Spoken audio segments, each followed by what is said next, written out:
Yes, welcome to this episode where we get to talk to Angel about her personal life. I know that so many of us are represented in the things that we are going to talk about. But again, so many of us are on the journey to make decisions. And you know that we've been running decisions as a series, making better decisions, and then the enemies of good decisions. And then you realize that if you are to grow to the next level, any next level of your life, decisions are required, and sometimes you have to recount your story and go through the things that you have gone through in order to make that decision. And that is where Angel finds herself in this predicament over the years, and recounting this story to us so we can be able to actually move this journey with her and be able to learn, pull out some lessons and make some decisions. So welcome, Angel. Thank you. Good to have you. Good to have you too. So beautiful. Thank you. I've taken time to listen. I know that we're going to have a bit of questions back and forth, but at least people have an idea. They have a clue of who Angel is, at least according to the introduction and how you introduced yourself. But I want us to be able to go back into those moments, back into the moments. There is no particular moment, but while you were dating him, how long did you date him? In fact, it didn't take long. Like it took us 6 months. 6 months. To marriage. But I want you to tell me in those 6 months what you really felt. Because by the time you say I do to someone, or you get into a marriage with them, what were those 6 months like? What I can say, like being a born again, and my pastor had talked of like before going far with someone and you're deciding to getting married, you first bring me that person. So when I realized that the way of his communication to me was in these quotes of love, we had just created friendship like for a month. Then when I realized that he wanted to enter Take it into further. so I didn't take it personal. I just went and talked to my pastor. Okay. So talking to my pastor knew his church and the pastor in the church, so they got connected. Okay. And he asked him about him. Okay. So he and had all the reports were good. So he had to invite him to come over. So I told him, and he came over, and he talked to the pastor. So the pastor was like giving us a go ahead. But in those moments, you felt butterflies all over, like it was unbelievable. Finally, God has answered my prayer. Indeed. And being I was a mom, a single mom, because I had the child. By then she was 3 years, and the dad died like when she was 1 year. So I was staying with her at my grandma's place. Yeah. So when he came into my life and he was ready to take me over with... So like he was very okay. He didn't have a child. He was very okay from the onset. Yeah, he was fine. He didn't have any child. Like you felt it was a miracle. Yeah, indeed. It was a miracle. And then the wanting to commit so soon, because you had seen others take a year, they're just dilly-dallying and nothing is happening. Yeah, and his seriousness anyway. Okay. Yeah. Okay. So, but prior to this, because you said that you had dated for just a month, where did you meet him? We met at the reunion of Oggies and Obbies. So as we are coming back home, the guy who gave us a lift, like he took me with them. So from there where we were dropped, we boarded a taxi to town. So there was a conversation going on. Like we were 3 of us. So one of his friends was like complaining about the money that he gave in church. So I had to bring out scriptures, and I was like, do you know what? God hasn't appreciated that, what you offered, because you're complaining. Yeah. So he was like, oh, are you born again? And I was like, yeah. Where do you go to church?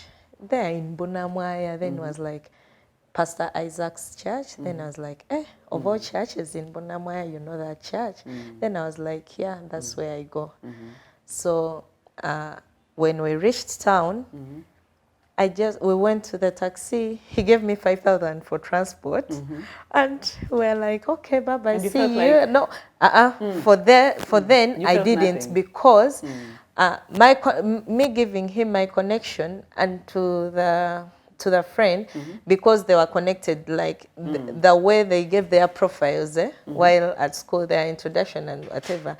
I was like, I wanted to connect me to a job because by then I didn't have a job Oh, with me. so that was what was on your mind? Yeah. Okay. And he was like, do you know Luganda? Because I want to do newspapers in English, but I may need someone to translate Luganda. Okay. So it was job Just a kind. connection. Yeah. Okay.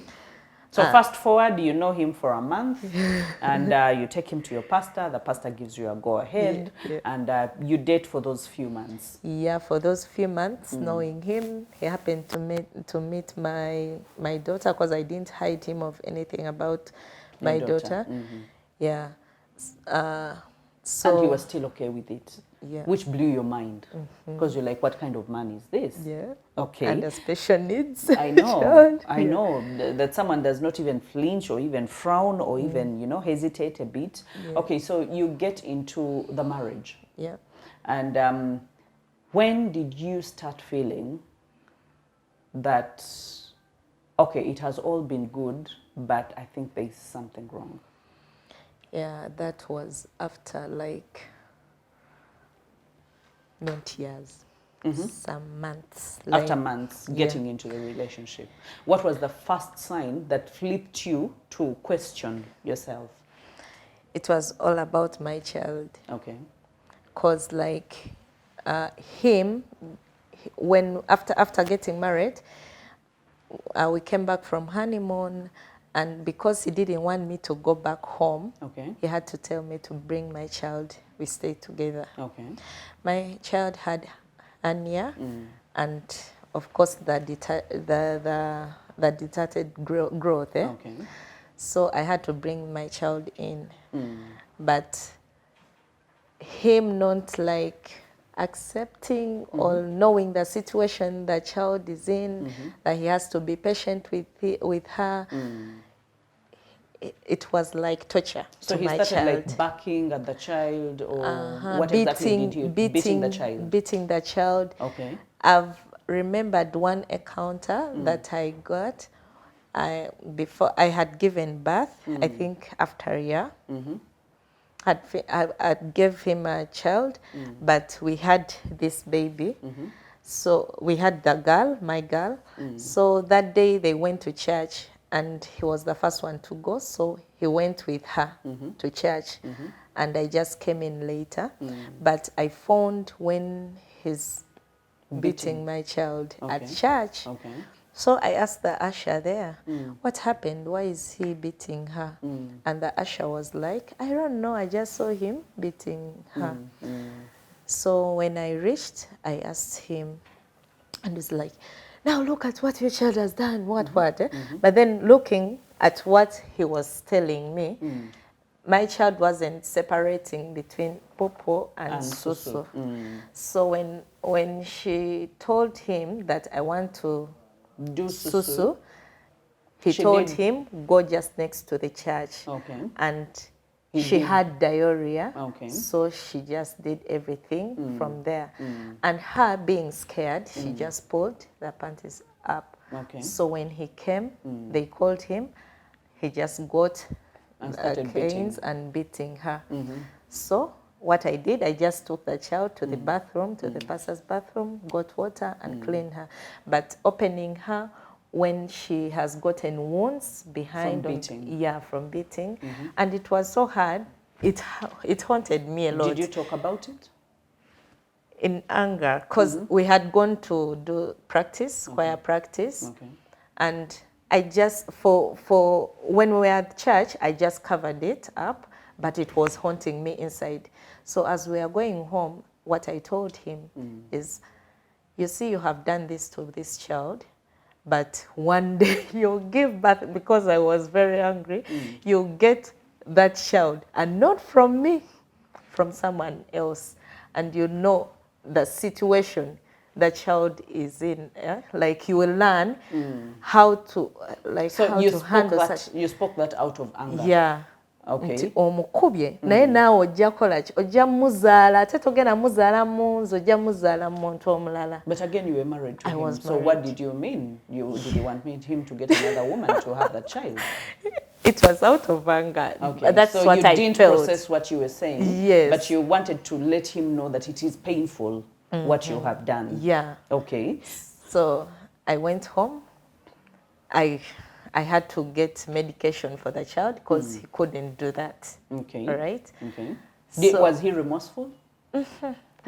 for him, he knew what he was doing. Was like okay. he's okay, but it was haunting me. Okay. Yeah. So he did that for a long time, barking at the child. So the child even started getting scared whenever she could hear his voice, and even like shivering when she sees him. I was like, this is too much. Natandika n'okwefukira. You get? The trauma got deep. It got deep in that child, in that I didn't know that she had epilepsy. Naye everything like traumatized her, and like She started getting episodes. yeah, she started. Okay. But I didn't know that it was epilepsy too, because even that is another part. You thought it was normal shaking, and she was afraid. Everything, yeah. Okay, so you think it could have been a trigger to her getting there. Yeah. Okay, so apart from the child, because then there must be a series of things that got you to a place where you are. Yeah. Apart from the child, is there anything else that you looked at and you were like, this is a trait that is quite hard? Yeah, like if I gotten married and they tell us that omukyala, like omwami, how do they say it? Obwetaavu bw'omukyala buli mu mwami. Okay, You okay. get it? Like he's supposed to take care, provide, and stand with you. Yeah, but it's like I'm a man in a home. But was he working by then? First time he was working, Okay. but at the end of the month, you could ask him for maybe money for the salon. He's like, everything is gone, like in Mabanja. I don't know which dates. Okay, so, but he paid rent? No, Okay. he is not. So from the beginning of your marriage, From you the started? beginning he did, Okay. but later on I took over. Why? Because when he was doing that, he got in the salary and he was like, he doesn't have the money. Then I was like, God, give me a job. I show him what he is supposed to do. And God was faithful.